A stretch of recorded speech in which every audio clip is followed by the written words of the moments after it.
अस्सलामु अलैकुम वरहमतुल्लाहि ताला वबरकातुहू। नाज़रीन इकराम, उम्मीद करता हूँ आप सब बखैर आफियत होंगे।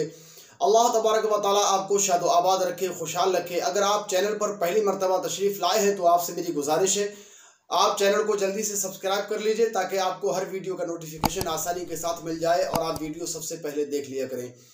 जी हाँ दोस्तों, आज हमें आपसे एक बहुत ख़ास बहुत अहम मौजू पर गुफ्तगू करनी है और वो गुफ्तगू ये है कि आपने देखा होगा कि अभी आए दिन वसीम रिजवी, जिसका नाम ज़नीम चर्सी डाला गया है, उसने किस तरीके से अल्लाह के रसूल सल्लल्लाहु अलैहि वसल्लम की शान नबुव्वत में तौहीन की और कैसे कैसे कुफ्रिया जो है कलिमात उसने अपनी ज़बान से निकाले। और आप ये भी जानते होंगे कि उसने एक मोहम्मद नामी किताब लिखी जिसमें हुजूर अक़दस सल्लल्लाहु ताला अलैहि वसल्लम के ताल्लुक़ से कैसी कैसी उसने घिनौनी हरकतें की और उस अपनी किताब का प्रमोशन कराने के लिए और जो है उस किताब को शाये करने के लिए और उसकी जो है एक उसको रिलीज़ करने के लिए वो नरसिंहानंद सरस्वती की गोद में जाकर बैठना, दासना मंदिर के अंदर जाकर। बहरकैफ मैं आपको बताता चलूँ, जैसा कि आपने थंबनेल पर पढ़ा है कि वसीम रिजवी ने नरसिंहानंद के साथ कर दिया बहुत बड़ा धोखा। जी हाँ दोस्तों, बिल्कुल इसने बहुत बड़ा धोखा किया है नरसिंहानंद सरस्वती के साथ। हालांकि आप मेरी इस वीडियो से ये मकसद ना निकालें कि मैं नरसिंहानंद सरस्वती की हिमायत में हूँ, माज़ल्लाह रब्बिल आलमीन सुम्मा माज़ल्लाह सदवार माज़ल्लाह। लेकिन मैं आपको बताना ये चाहता हूँ कि नरसिंहानंद सरस्वती का जो मंदिर है, दासना मंदिर, उस मंदिर के सामने फ्रंट पर जो दरवाज़ा मेन गेट है, आप देख सकते हैं कि उस पर साफ लिखा हुआ है कि ये हिंदुओं का पवित्र स्थल है और यहाँ पर मुसलमानों की जो एंट्री वर्जित है, यानी यहाँ पर मुसलमानों का दाखिला मना है। ठीक है, ये उनका अपना नज़रिया है और होना भी चाहिए। ठीक है, उसको अपने मज़हब पर चलने का पूरा अधिकार है, वो किस तरह से चलेगा उसको वो जाने। बहरकैफ जब उसने यानी नरसिंहानंद सरस्वती ने अपने मंदिर के अंदर मुसलमानों की एंट्री पर बैन लगाया हुआ है, तो अब मामला ये समझ में नहीं आता कि वसीम रिजवी नरसिंहानंद सरस्वती की नज़र में क्या है। उसकी नज़र में वो मुसलमान है या हिंदू है? हालांकि उसकी नज़र में वो मुसलमान ही है और जब उसकी नज़र में मुसलमान है तो उसने अपने मंदिर के अंदर इस मुसलमान की एंट्री क्यों होने दी? उसके नज़रिए से मुसलमान है वो, लेकिन हमारे नज़रिए से तो मुसलमान ही नहीं है।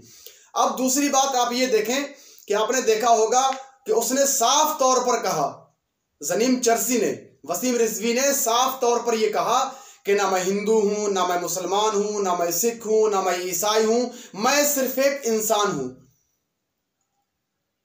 मैं सिर्फ एक इंसान हूँ। पहली चीज तो यह है कि जिसका कोई धर्म नहीं, जिसका कोई दीन नहीं, मैं समझता हूं कि वो इंसान भी नहीं है।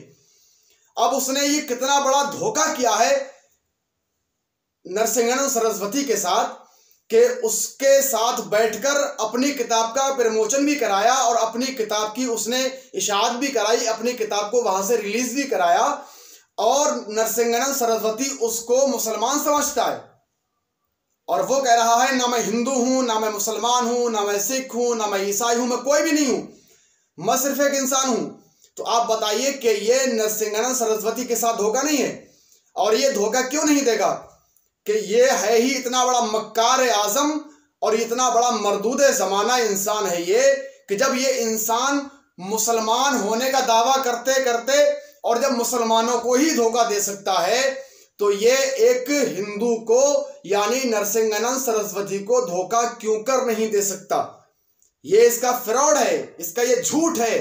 और इसने वहां पर जाकर बोला ना मैं हिंदू, ना मैं मुसलमान, ना सिख, ना ईसाई, मैं कोई नहीं हूं।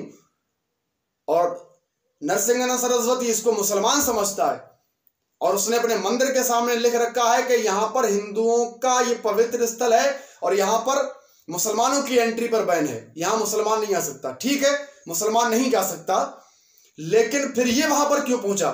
और जब ये पहुंचा तो तू इसको मुसलमान समझता है, तो ये बहुत बड़ा फ्रॉड है। मैं तमाम जो हमारे नाजरीन हैं, मालूम है कि हमारे नाजरीन कुछ ऐसे भी हैं कि जो दीगर मज़ाहिब से ताल्लुक़ रखने वाले हैं।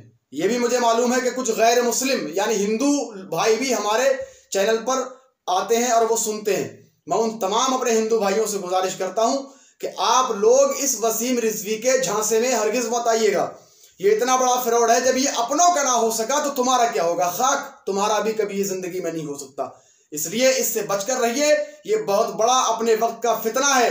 ये हिंदुस्तान के अंदर अमन, सलामती, चैन, सुकून को खत्म करना चाहता है। और ये जो इंसानियत है हिंदुस्तान के अंदर, बाकी हिंदू मुसलमान सब आपस में भाई भाई और एक मिलजुल कर रहते हैं, ये उस नाते को, उस रिश्ते को और उस मोहब्बत को तोड़ना चाहता है, उस मोहब्बत को चकनाचूर करना चाहता है। ये ऐसे लोगों से बचकर रहिए। बस मैं आपको यही बताने के लिए हाजिर हुआ था। अगर आपको मेरी बात में जरा भी सच्चाई लगती हो तो आप इस वीडियो को शेयर कीजिएगा। अगर सच्चाई ना लगती हो तो आपकी मर्जी है। बहरे कैफ, मिलते हैं फिर किसी एक नई वीडियो के साथ। तब तक के लिए आप अपना और अपने भाइयों का, अपने घर वालों का मुकम्मल ख्याल रखिएगा। खुदा हाफिज़।